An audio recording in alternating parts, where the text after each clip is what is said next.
Hello नमस्कार बच्चों, कैसे हैं आप लोग। उम्मीद करता हूं बढ़िया होंगे, मस्त होंगे, जबरदस्त होंगे। तो आज आप लोग देख पा रहे हैं कि हम एक विशेष टॉपिक के माध्यम से आप लोगों से जुड़ा हुआ हूं।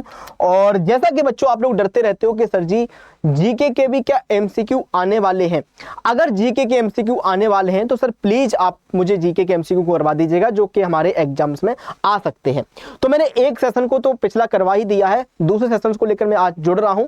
और अगर आप लोग ऐसे ही चाहते हो कि सर डेली आप लोग मुझे सिर्फ 10 करके जीके के एमसीक्यू करवा दो तो मेरा भला हो जाएगा, तो आप लोग बस मुझे कमेंट कर देना, मैं करवा दूंगा। ठीक है भैया, चलिएगा स्टार्ट कर लेते हैं। तो आज का टॉपिक आपके लिए बहुत ही मोस्ट इंपॉर्टेंट रहने वाला है। चलो स्टार्ट किया जाए क्या बेटा जी। तो आज हम लोग जीके के कुछ मोस्ट इंपॉर्टेंट एमसीक्यू को यहां पर करेंगे। तो आज के सेशन का पहला सवाल आपके सामने आ गया है। सवाल कह रहा है क्या कि what is world site day celebrated, यानी कि विश्व दृष्टि दिवस हम लोग कब सेलिब्रेट करते हैं।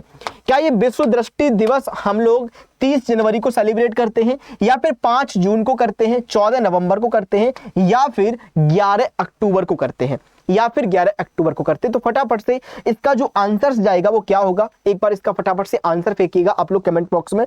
और उसके बाद हम लोग बढ़ते हैं फिर अगले सवाल की तरफ, उसके बाद हम लोग बढ़ते हैं अगले सवाल की तरफ।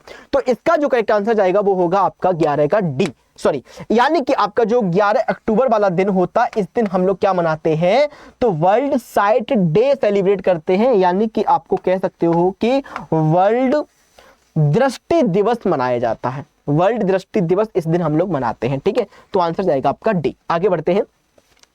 सबसे तेज उड़ने वाला पक्षी आपका कौन सा है, यानी कि which is the fastest flying bird आपकी कौन सी होती है। क्या वो आपकी स्पाइनी टेल्ड है, या फिर ऑस्ट्रिच है, या फिर हमिंग बर्ड है, या फिर इनमें से कोई नहीं है। तो आप लोगों को पता होना चाहिए कि आपका जो ऑस्ट्रिच होता है यार ये तो नहीं उड़ पाता है। तो इसका जो करेक्ट आंसर जाएगा वो होगा आपका ए, यानी कि जो आपकी स्पाइनी टेल्ड आपकी जो बर्ड होती है वो सबसे फास्टेस्ट आपकी उड़ती है। ठीक है भाई, चलो बढ़ते हैं आगे की तरफ। पोलियो वैक्सीन की खोज किसने की थी। क्या जोनास सॉल्क ने की थी, एल्बर्ट साविन ने की थी, एडवर्ड जेनर ने की थी, या फिर रॉबर्ट कोच ने की थी। तो आप लोगों को पता होना चाहिए कि पोलियो क्या होता है। तो पोलियो एक ऐसी बीमारी है जो कि वायरस के द्वारा होती है। और ये जो पोलियो वैक्सीन आपकी जो है इसके रचयिता कौन थे, इसकी डिस्कवरी किसने की थी मेरे भाई। तो आप लोगों को यह भी याद रखना चाहिए कि आपके जो जोनास सॉल्क थे ना, इन्होंने पोलियो की वैक्सीन की खोज की थी। तो आपका जो करेक्ट आंसर जाएगा वो आपका होगा ए। ठीक है भैया, इस चीज को भी आप लोग याद रखिएगा। ये ऐसे प्रश्नों को मैं करा रहा हूं जो कि आपके एग्जाम्स में आने वाले हैं। ठीक है भाई, चलो बढ़ते हैं आगे की तरफ। अगला सवाल देख लीजिएगा। विटामिन B6 का रासायनिक नाम क्या होता है। तो आप सभी लोगों को पता होना चाहिए कि विटामिन के ऊपर में अगर आप लोग कह देते हो तो मैं पूरा लेक्चर एक ले लूंगा, विटामिन के ऊपर एक पूरा का वीडियो बना दूंगा, तो आप लोगों को सारी कंफ्यूजन दूर हो जाएगी। वैसे तो मेरे प्यारे सभी बच्चे जो डेली क्लास को लेते हैं उनको सभी को पता है कि सर विटामिन के रिलेटेड बहुत सारे एमसीक्यू आपने करवा दिए हैं। तो आपसे कहा जा रहा है कि भैया विटामिन B6 का रासायनिक नाम बताइएगा। क्या फाइलोक्विनोन है, कैल्सीफेरॉल है, फोलिक एसिड है, या पायरिडॉक्सिन है। तो इसका जो करेक्ट आंसर जाएगा वो होगा पायरिडॉक्सिन। विटामिन B6 आपका जो होता है इसका जो केमिकल नेम है वो है आपका पायरिडॉक्सिन। बहुत सारी विटामिन आपकी जो होती है ये फैट में सॉल्युबल होती हैं। तो फैट सॉल्युबल विटामिन आपकी जो होती है वो कौन कौन सी होती हैं, तो आप सभी लोगों को पता होना चाहिए। एक ट्रिक है जिसकी नाम है कीड़ा। Vitamin D, vitamin E, vitamin A, vitamin के, ये सब अभी आपके फैट सॉल्युबल्स होते हैं। कुछ विटामिन आपकी वाटर सॉल्युबल भी होती हैं। तो जो वाटर सॉल्युबल्स विटामिन आपकी होती है वो कौन कौन सी होती हैं, तो विटामिन बी का पूरा परिवार, यानी कि विटामिन बी कॉम्प्लेक्स, और आपका विटामिन सी, और आपका विटामिन सी आपका जो होता है ये कैसी होती है, तो ये आपकी वाटर सॉल्युबल होती है। तो इस चीज को भी आप लोग नोट डाउन कर लीजिएगा। ओके जी, चलो बढ़ते हैं आगे की तरफ। कास्ट स्प्रिट किसे कहते हैं, हाँ नहीं कि आपसे कहा जा रहा है वुड स्प्रिट के बारे में। हाँ भाई, वुड स्प्रिट के बारे में कहा जा रहा है कि ये जो आपका वुड स्प्रिट है ये क्या होता है। क्या इसको एसिटिलीन कहते हैं, इथाइल एल्कोहल कहते हैं, मीथेन कहते हैं, या फिर मिथाइल एल्कोहल कहते हैं। तो वुड स्प्रिट आप लोगों ने देखा होगा, लकड़ी आपकी जो होती है ना वुड, और इसको स्प्रिट करते हैं।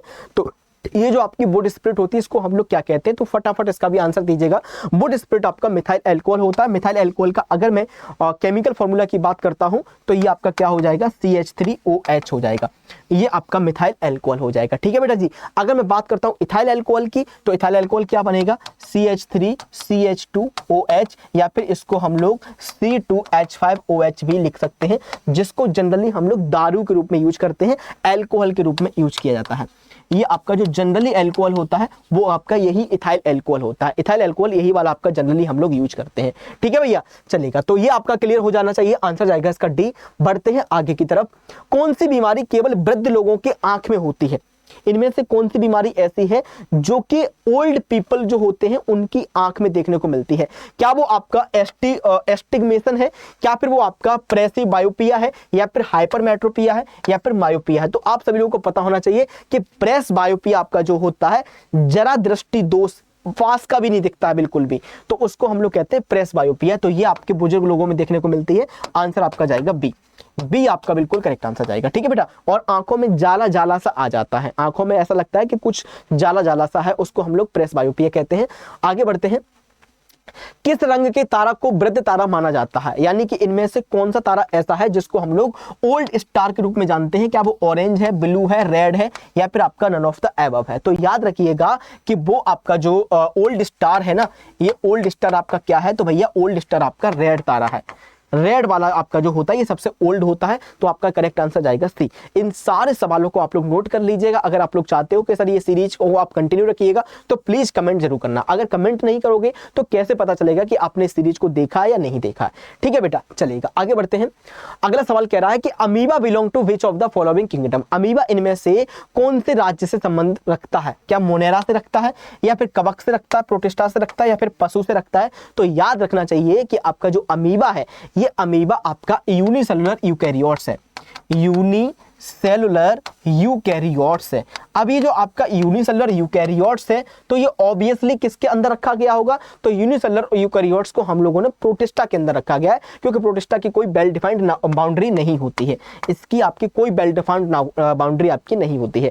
मोनेरा के अंदर किसको रखा गया है? तो मोनेरा के अंदर आपको प्रोकैरियोट्स को रखा गया है। प्रोकैरियोट्स को इसके अंदर रखा गया है। ठीक है बेटा, तो ये सारी चीजें आप लोगों को याद होनी चाहिए। ओके मेरे भाई, चलो आगे की तरफ बढ़ते हैं। अगला सवाल देखते हैं। Lichens are indicator of. आप लोगों ने लाइकेंस का नाम सुना होगा। लाइकेंस क्या होते हैं? तो ये जो लाइकेंस है मेरे भाई ये सिम्बायोटिक एसोसिएशन से बनते हैं। किस किस के सिम्बायोटिक एसोसिएशन से बनते हैं? तो ये आपके फंजाई, ये आपके फंजाई और आपके जो एल्गी होते हैं इनके सिम्बायोटिक एसोसिएशन से बनते हैं। सिम्बायोटिक एसोसिएशन से ये आपके बनते हैं। ठीक है बेटा, ये आपके सिम्बायोटिक एसोसिएशन से आपके बनते हैं। ओके, अब ये जो आपके लाइकेंस है ये लाइकेंस गुड इंडिकेटर होते हैं। किसके गुड इंडिकेटर होते हैं? तो पॉल्यूशंस के गुड इंडिकेटर होते हैं, यानी कि जहां आपको पॉल्यूशंस दिखाई देगा वहां पर ये नहीं उगेंगे। लेकिन कौन सा पॉल्यूशन सर? तो यहां पर आपका आंसर जाएगा एयर पॉल्यूशन। यानी कि लाइकेंस आपके जो होते हैं ये एयर पॉल्यूशंस में ग्रो नहीं करते हैं, एयर पॉल्यूशंस में ग्रो आपका नहीं करेंगे। तो आपका जो करेक्ट आंसर जाएगा वो क्या होगा? ए आपका यहां पर बिल्कुल करेक्ट आंसर जाएगा। ओके जी, आगे बढ़ते हैं। अब अगला सवाल आपसे कह रहा है कि बाबर का असली नाम बताइएगा। क्या बाबर का असली नाम मोहम्मद जहीरुद्दीन था, या फिर नसरुद्दीन था, मोहम्मद जलाउद्दीन था, या फिर इनायत खान था? तो भैया इसका आंसर क्या तुम लोग मुझे कमेंट करके बता दोगे? सर नहीं, कमेंट तो नहीं कर पाएंगे क्योंकि मैं भूल जाऊंगी, आप बता ही दीजिएगा। तो मैं बता देता हूं कि भैया बाबर का जो असली नाम था वो मोहम्मद जहीरुद्दीन था।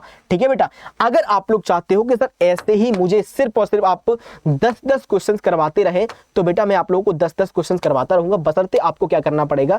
बशर्ते आप मुझे कमेंट करके बता देना कि क्लास आपको कैसा लगा, है ना भाई। और कितने बच्चे ऐसे हैं जो चाहते हैं कि सर इसी तरीके से आप मुझे जीके की सारी प्रैक्टिस करवा दो छोटी छोटी वीडियो के माध्यम से, जिससे कि आप बोर भी नहीं होगे और आपका काम भी हो जाएगा। ठीक है बेटा, तो मैं फिर से पूछना चाहता हूं कि क्लास आपको कैसा लगा। Thank you so much and love you to all मेरे प्यारे बच्चों। पढ़ते रहिएगा, बढ़ते रहिएगा, कर दिखाइए कुछ ऐसा कि जमाना करना चाहे आपके कैसा। Okay, love you to all.